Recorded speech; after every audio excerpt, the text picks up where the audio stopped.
বাংলা বসে চলবে না, ঠিক না বেঠিক বলেন?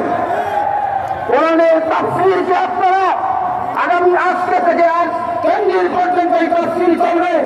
আমি আপনাদের সামনে আজ করতে আসিনি, আমি এই কথা আহ্বান জানাতে এসেছি, আগামী এই আজ থেকে কেন্দ্রীয় পর্যন্ত এই সিলেটের জমিনের শাহজালালের অন্তর্শরী মুসলিম ভাইরা এবং মুসলিম ভারতের জমিনকে চাই এই কোরআনের তাফসীরকে সফল সার্থক করার জন্য আমাদের মাথা বন্ধ করে আল্লাহর কোরআনকে প্রতিষ্ঠার এই সংগ্রামে আমরা ঐক্যবদ্ধ হই।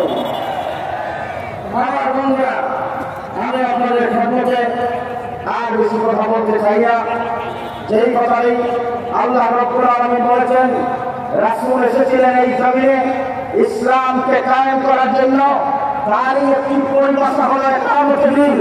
কি বলেন? ইকামতে দ্বীন, দ্বীন কায়েম করা, অর্থাৎ দ্বীন তাদের রুলিং পার্টি। দ্বীন যদি কায়েম করে, শোক বন্ধ হবে, মদ বন্ধ হবে, জেলা বন্ধ হবে, দুর্নীতি বন্ধ হবে, জুলুম বন্ধ হবে, ঠিক না বলেন? সুতরাং কোরআনকে আপনি নিরীহ করে, কোরআনকে মজলুম করে ঘরের ভিতরে রেখে, কোরআন শুধু মুদ্রা আর মনিতের তেলাওয়াতের ব্যবস্থা রেখে আর তামিলের কিতাব রেখে এই কোরআন দিয়ে সমাজ তুমি পরিচালনা না করেন, কোরআনের প্রতি জুলুম হবে কিনা বলেন? রাসূলুল্লাহ সাল্লাল্লাহু আলাইহি ওয়াসাল্লাম বলেছেন, আল কোরআন গরীবুন ফি মানজিলিন লা ইয়াকরাউনা ফিহা।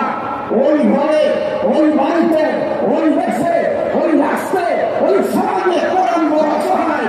যেই ঘরে, যেই বাড়িতে, যেই সমাজে কোরআনকে কদর করা হয় না,